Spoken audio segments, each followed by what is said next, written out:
شیعہ علماءکونسل پاکستان کے مرکزی secretary general علماء شبیر حسین میسمی کہتے ہیں حکومت کی ناقص پالیسیوں نے عوام کی زندگی اجیرن کر دی ہے۔ ملک میں مہنگائی، لانا قانونیت اور بے روزگاری نے عوام کا سکھ چین چھین لیا ہے۔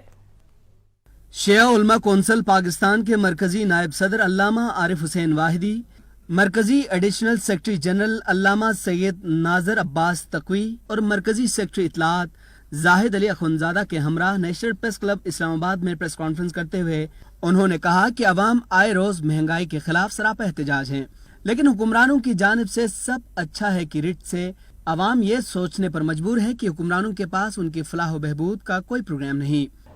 مہنگائی اس حد تک پہنچ گئی ہے کہ اب خودکشیاں شروع ہو چکی ہیں۔ مہنگائی کی بہت سی وجوہات ہیں، لیکن ہمیں یہ نہ کہا جائے کہ پوری دنیا میں مہنگائی ہو رہی۔ آئی نو اٹ ویری ویل۔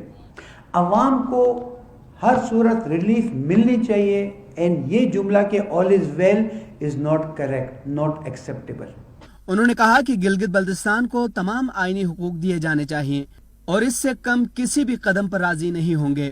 ہماری جدوجہد جاری تھی، جاری ہے اور ان تمام حقوق کے ملنے تک جاری رہے گی۔ ریاست سے اور حکومت سے یہ تقاضا کروں گا کہ متوجہ رہیں کون ہیں جو قوم کو تقسیم کرنا چاہتے ہیں، کون ہے جو فرقہ واریت کی آگ کو ہوا دینا چاہتے ہیں، کون ہے جو اس آگ کو بجھا کر دہشت گردی کو ختم کر کے اتحاد و وحدت کا پیغام دے رہے ہیں۔ اگر ہمیں ہمارے آئینی حقوق سے روکا گیا اور یہ FIR واپس نہ لی گئی تو ہم لوگوں کو سڑکوں پہ لے کے آئیں گے۔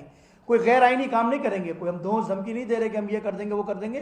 ہم مہذب قوم ہے، اپنا حق لینے کے لیے جب سڑکوں پہ نکلیں گے تو پھر حکمرانوں کے لیے مشکل ہوگی۔